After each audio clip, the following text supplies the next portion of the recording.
This is holding you back from making art. Hold on a second. Why is there a picture of me in here? Is that right? Okay, let me set the scene. You're an artist. You're making art. You've had a good few weeks of making what you feel, in your opinion, is truly spectacular artwork by your standards, the likes of which had never been made by you, and you're just feeling really, really proud of yourself. You almost feel as if you're about to make your big break. Great things are on the horizon, that you're never going to make bad art again. Then it hits you. Like a ton of bricks. Like a Mack truck. All of a sudden you sit down and try to make art. But it never feels quite good enough. And something that you feel you would have been able to complete very easily months ago suddenly feels like an impossible task. Your daggone hands just won't do what you want them to do, which is like the most frustrating thing ever. And then all of a sudden you're questioning whether you've always been this bad at making art, or if you've just been delusional your entire life. Out here proudly showing your what you consider to be cringe artwork to the world, keeping yourself up at night because you're embarrassed. Okay, maybe not that far, but you know. Does this scenario sound at all familiar to you? Because it sure does to me, many times over. And I'm here to tell you one of the reasons why. Okay, hold on to your horses and hear me out, because I'm about to tell you something that sounds very wrong. Okay, it sounds like it doesn't make sense. Okay, what would you think if I told you that all of this frustration was actually a good thing? I know. Okay, you might call me crazy, but hold on. I've got something to show you. If you ever felt like your skills were all over the place, sit down, buckle up. Let me break it down for you and hopefully give you some ideas on how to get through this feeling so you can make that sweet, sweet art without banging your head against the wall.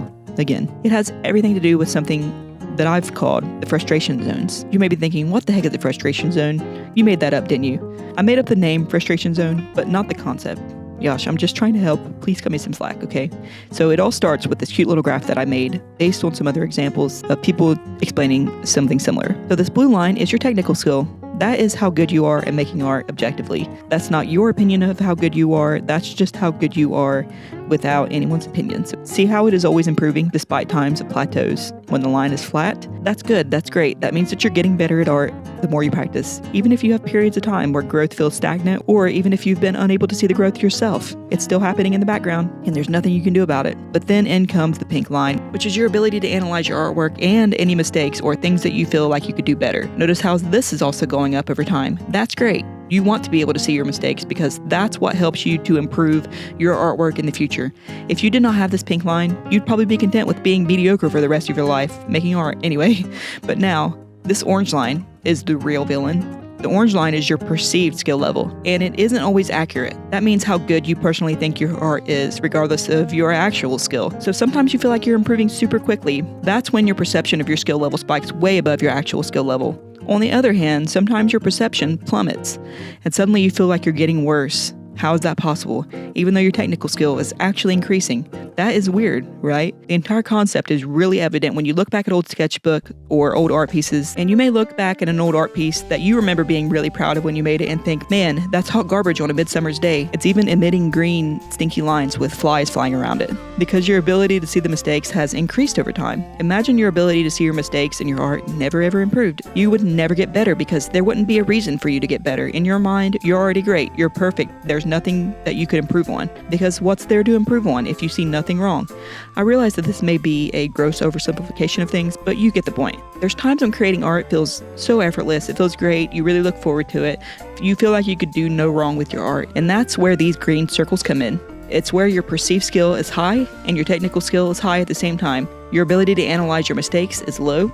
You're practically in art-making heaven, and as they say, ignorance is bliss. Your ability to analyze your artwork hasn't caught up with your technical skills yet. But on the opposite end of the spectrum, these red circles. These pesky red circles are the bane of my existence. I hate them. Even though I realize that they're necessary, I do not like being here, as I'm sure a lot of you can agree. These circles, or what I called them earlier, are the frustration zones. And these represent the times when your ability to see mistakes or your perceived skill has improved, but your technical skill has not caught up yet. And this is where a lot of people throw in the towel, quit art forever. They think they lost their ability to make art, or that they had a skill regression.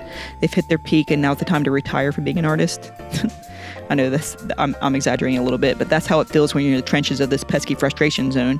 But do not despair. Think of it like being in a new level in a video game. You're suddenly reaching new heights, but everything is more difficult. It's easy to feel like all of your achievements up until that point have been luck, or a sham, or a fluke, but that's not really the case. Your brain being able to better see your mistakes is like entering a new level. Your technical skills may not be where you want them to be yet, but with a little bit of practice, you can beat that level. The only way through this frustration zone is to keep leveling up your skills. Okay, so now that we've talked about why Making art improvement feels like an emotional roller coaster at times. Let's talk about what you can do when you're in the dreaded burnout phase, because I know some of you are there right now, debating on whether you should just quit entirely. But let me tell you, first of all, you are not alone. Every single artist, no matter how experienced, has hit this wall from time to time, probably quite often. It's just part of the process. But the good news, you can get through it. We can get through it together. I'm going to tell you how. Okay, so number one, recognize that burnout does not mean that you are getting worse at creating. This is probably one of the most important things to understand. Burnout does not mean that you are suddenly a bad artist. It doesn't mean that you've lost your skill. It doesn't mean that you should quit art forever and go join the circus. Again, I don't know if that's still an option, but a lot of times, burnout happens when your expectations outpace your energy levels. Maybe you've been pushing too hard, setting unrealistic goals, comparing yourself to others, or you're just plain straight up tired. When your brain is tired, it starts playing tricks on you, making you think, I'm just not good enough, I will never be good enough, I'm an embarrassment. But in reality, you're just tired, you're exhausted, your creativity needs fuel, just like your body needs food. So if you're feeling drained, it's not a sign that you're failing, it's a sign that you need a reset. But how do you do that? That's where we're going to go into number 2, okay? Take a break, but make it intentional. Okay, I know what some of you are thinking, but if I take a break, won't I lose my artistic progress? Nope. In fact, taking a step back can actually make you come back stronger. Like you went and got some little protein shakes and did a little workout, and now you're stronger. Key here is to take a break with purpose, but there is a difference between mindlessly scrolling on your phone for days or binging on a TV show, which can sometimes make you feel worse, versus taking a real replenishing break. Here are some ways to take a healthy break from art. So first of all is to do something completely different that's not related to art at all. It's like go outside, read a book, watch an inspiring movie, cook something new. Your brain needs variety to stay creative. The next thing is to absorb information. Visit a gallery, watch your favorite animated film, flip through an art book. Let yourself enjoy art without the pressure to create. Go on Pinterest, save some cool art that you like. The goal here is to let yourself enjoy art without the pressure to create on yourself. Another thing you can do is to switch your mediums entirely. If you work digitally, maybe you could try traditionally sketching with graphite or painting or anything like that. Just changing things up can really make a difference. The key is to be able to step away without guilt and trust that your creativity will come back naturally. Okay, number 3, lower the pressure and make bad art, bad in quotations, art on purpose. One huge burnout trigger is the pressure to create something good every single time, but guess what? You don't have to. You can do whatever you want. You are not bound by some invisible rule that you have to make something great every single time. You just don't, okay? So sometimes the best way to move forward from this is to give yourself permission and grace to make some bad art. Seriously, set a timer for like 10 minutes and draw something ridiculously ugly. Scribble, make the worst painting you can, make it messy, make it weird, just make something. When you take away the heavy burden of trying to be good all the time, you really free yourself up to have fun making art again. And having fun with art is one of the fastest ways you can get the creativity back again. If you need any proof that this works, just look at kids. They don't ever overthink their art. They never sit there staring at a blank page, paralyzed by the thought of making a mistake. They just create. And I'm going to be honest, I think that they seem like they have the most fun making art. So maybe we should take a page out of their book. Okay, number 4 is to stop comparing yourself to others, especially on social media. And I mentioned this briefly earlier. This point is huge, okay? Gigantic, ginormous, megalithical, I think that's a word, I don't know. Megalithic, I don't know, whatever. Social media can be amazing for inspiration from other artists. It can also be a big burnout trap. Here's why. You're constantly seeing everyone else's best work, their polished, finished pieces, the highlights of the artistic journey, but you're not seeing their struggles, you're not seeing their failed sketches, you're not seeing the frustration behind their success. You don't even know if what they're showing is true. It could be fake, it could be manipulated in any way. You just never know. You cannot compare yourself to what others have because it only hurts you. So here's a trick. Next time you catch yourself comparing, flip the script. Instead of thinking, wow, their art is so much better than mine, try thinking, wow, this is proof that improvement is possible. You can always use other artists' work as motivation, but never use it as a measuring stick for your own worth, okay? Never compare yourself to other artists and how far they are in their progress. Like I said, that only hurts you. Okay, number 5, focus on small, manageable improvements. When you're burned out, the idea of getting better can sometimes feel overwhelming.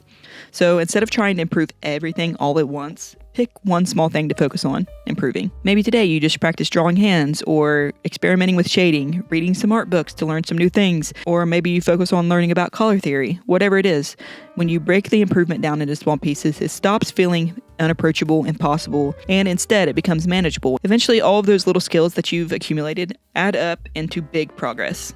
Okay, number 6, Remember why you started making art in the first place. This might sound simple, but it's really powerful. Remember why you started creating in the first place.